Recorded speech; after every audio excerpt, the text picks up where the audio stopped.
14,300 కోట్ల రూపాయలు సంక్షేమ పథకాలకు సంబంధించిన డబ్బులు ప్రజలకి వేయడానికి సిద్ధపడ్డటువంటి సందర్భంలో తెలుగుదేశం పార్టీ తరపున అనడానికి లేకుండా అక్కడ నవతరం అనేటువంటి ఒక పార్టీ పేరుతో పిటిషన్ పెట్టడం, ఎన్నికల సంఘం వాటిని ఆపేయడం జరిగింది.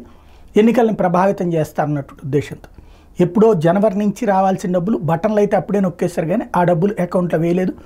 ఎలక్షన్ ముందు ఇవ్వడానికే ప్రిపేర్ అయ్యారు. అందులో ఆసరా, విద్యా దీవెన, అట్లాగే రైతులకి ఇన్పుట్ సబ్సిడీ, ఇట్లాగా వివిధ పథకాలకి, అలాగే చేయూత, ఇట్లాంటి ఇష్యూస్ ఉన్నాయి.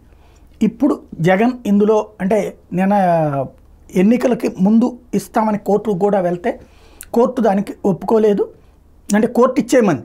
కానీ ఈలోపు ఎన్నికల సంఘం టాక్టికల్గా ఆపింది.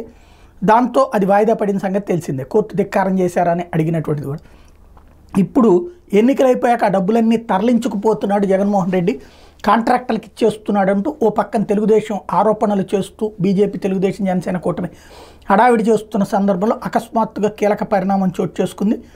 నిన్ననే అకస్మాత్తుగా ఆసరా డబ్బులు, ఆసరా అంటే డ్వాక్రా మహిళలకు ఏదైతే గతంలో తీసుకున్నటువంటి రుణాలని 4 విడతల్లో మాఫీ చేస్తానని చెప్పినటువంటి డబ్బులు, చివరి విడత డబ్బులు ఆగిపోయాయి. అంటే ఒక 10 లక్షల లోన్ తీసుకుని ఒక్కొక్కరికి ₹1,00,000, అట్లాగా 20,000 చొప్పున 25,000 చొప్పున వేసుకుంటూ వచ్చారు. ఇప్పుడు లాస్ట్ అనమాట. అట్లాంటి విడత చివరి విడత డబ్బులు అకౌంట్లో పడ్డాయి. అట్లాగే విద్యా దీవెన ఏదైతే ఫీజు రీఎంబర్స్మెంట్ అనమాట, ఆ డబ్బులు ఇప్పుడు అకౌంట్లో పడ్డాయి. ఈ 2 పథకాలకి డబ్బులు రిలీజ్ చేయడం అన్నటువంటిది తాజాగా జరిగింది.